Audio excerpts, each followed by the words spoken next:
Le négationniste Robert Forisson est mort dimanche, chez lui à Vichy. Il s'est écroulé dans le couloir de son pavillon pour retraités, victime d'une crise cardiaque au retour d'un voyage en Angleterre. Il avait 89 ans.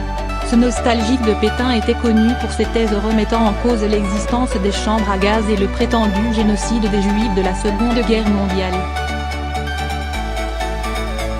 À l'annonce du décès de l'antisémite, le fondateur du Front National, aujourd'hui Rassemblement National, Jean-Marie Le Pen a fait de l'homme un symbole emblématique du recul des libertés d'expression et d'opinion en France.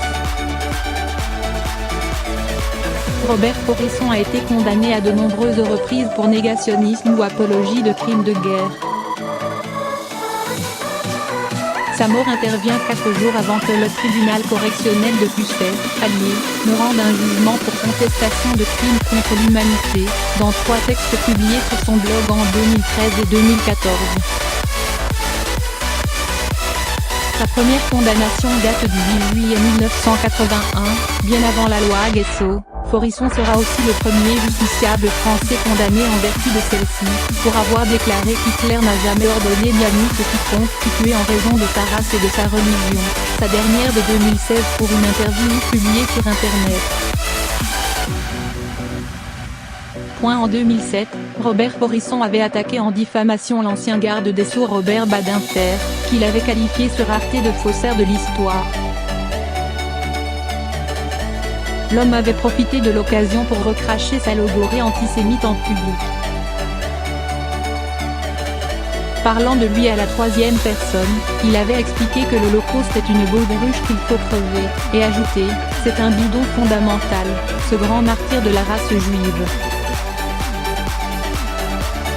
Ce à quoi Badinter avait répondu ceci, que les choses soient claires.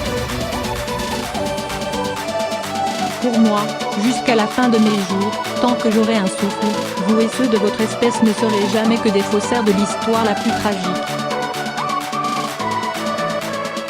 L'historienne Valérie Gounet, auteure en 2000 d'une histoire du négationnisme en France, avait expliqué la méthode qui prévaut à la réinterprétation de l'histoire par Forisson. Il part de son postulat que les chambres à gaz n'existent pas et, à partir de ce postulat, il va interpréter les faits.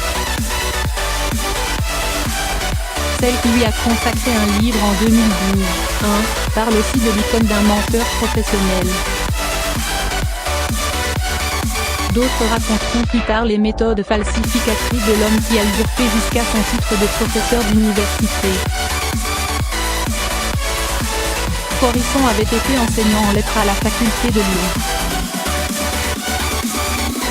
En 1978, l'un de ses cours s'intitulait « Le journal d'Anne Frank est-il authentique ?» Cette année-là, ce mégalomane en quête constante de publicité était parvenu à faire paraître dans le monde l'une de ses nombreuses lettres à publier envoyées au quotidien, à cette époque où le mot négationniste n'existait pas encore.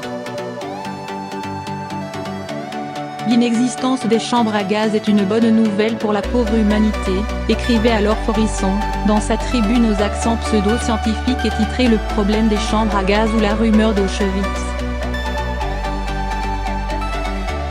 Il aura passé le reste de sa vie à tenter de faire parler de lui, profitant de chaque occasion de scandale. En 2008, Dieudonné avait accueilli Robert Forisson sur la scène du Zénith de Paris pour lui remettre un prix de l'infréquentabilité et de l'insolence, des mains d'un homme déguisé en déporté juif. Forisson avait plus tard participé à un sketch avec l'ancien humoriste, cette fois affublé d'une kippa et du surnom de Simon Profil. Le petit numéro comique lui servant de prétexte pour se poser une nouvelle fois en victime, lui qui a été agressé de nombreuses fois, dont une en septembre 1989, dans un parc de Vichy, par plusieurs membres de l'association Les Filles de la Mémoire Juive. Lundi, Serge Klarsfeld, historien de la Shoah et auteur de Vichy Auschwitz, 1983, a réagi à la mort de Forisson en expliquant que, selon lui, le négationniste avait rendu un grand service involontairement à la recherche. Ce qu'il écrivait était pour moi répulsif, agaçant, douloureux.